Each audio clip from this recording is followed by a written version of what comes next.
Pag-usapan natin usapang e-com, ang ganda talaga ng industry natin, madami. Kasi sabi ko nga, meron akong analogy dyan na lahat naman ay kayang yumaman. Yes. Ang question lang is kailan.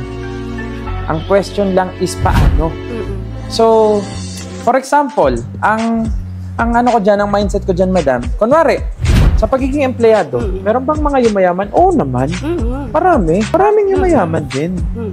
Pero bilang ka ng 15, 20 years, 30 years, yayaman ka rin naman. Pero yun yung timeline.